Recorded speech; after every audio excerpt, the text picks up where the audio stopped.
newapaper. They were on this side of the road and the bog was on the other side of the road. They call it the moving bog, but it was actually 90% water. If you have enough water in anything, it will flow, it will head for the fall. That's natural.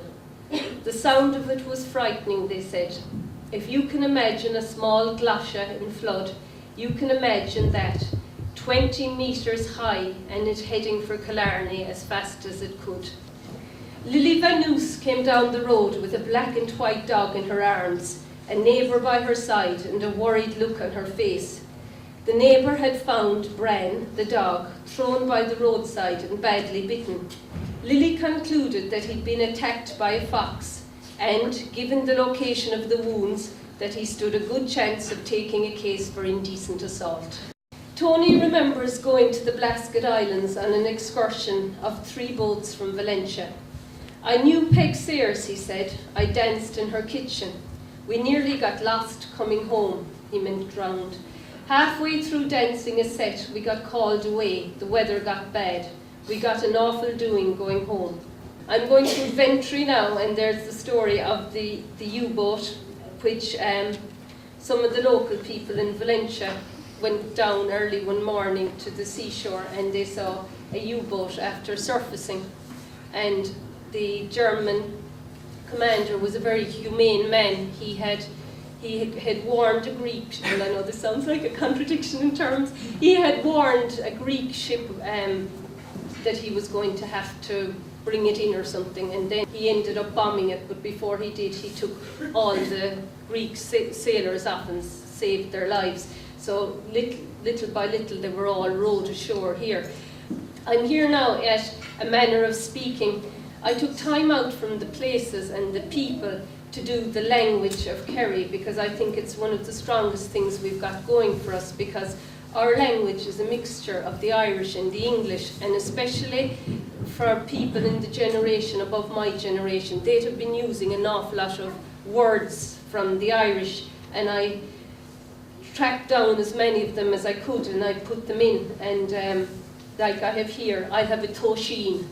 You know, some of you might be familiar with that, just you'll have a small drink, and some of them are obvious, like cutog, that are there, or canaf shawling for complaining. I tried to get expressions as well, and as I say here, there was a rich harvest of expressions and people who are mean. I'll give you this now. So she'd take the colour out of your tea, she'd mind mice at crossroads for you, he'd live in your ear, he'd take the eye out of your head and come back for the pupil, he'd take the 2 eyes out of your head and swear you were born blind, he'd take the salt out of the holy water.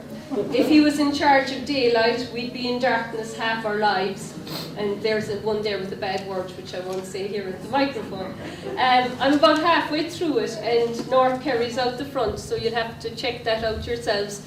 I'm from Killarney, so I made sure that I went up into North Kerry. I see Father Pat Moore below there, he was my guide.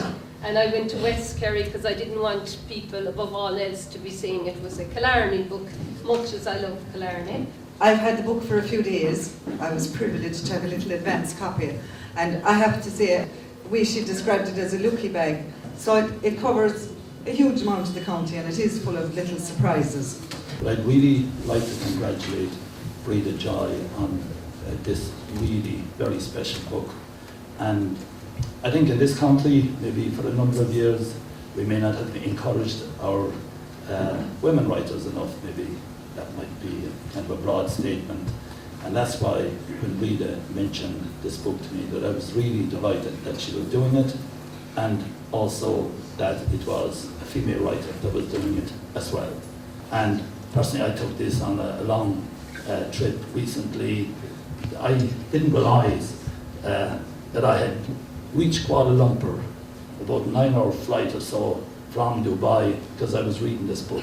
Just totally engrossed me. I was totally encapsulated by it. So, ladies and gentlemen, I'm delighted and I'm really very proud and honoured indeed to be asked by Breda to launch this wonderful book, The Hidden Kerry. It follows on The Hidden Kilkenny, The Hidden Galway, The Hidden Dublin. But I think that there are a lot more revelations here than any of the other 4 mentioned books. It's really a pleasure. Thank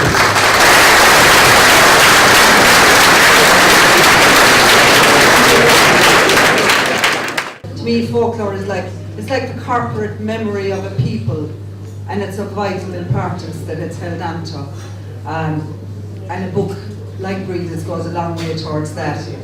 I noticed during the week, because I'm a writer myself, I love looking at dedications in books. A lot of people don't look, but you should in future. And I looked in this, it said, "For my father, Brendan, who tells a good story." I think Mr. Joy would agree with me in that his daughter tells a damn good story too.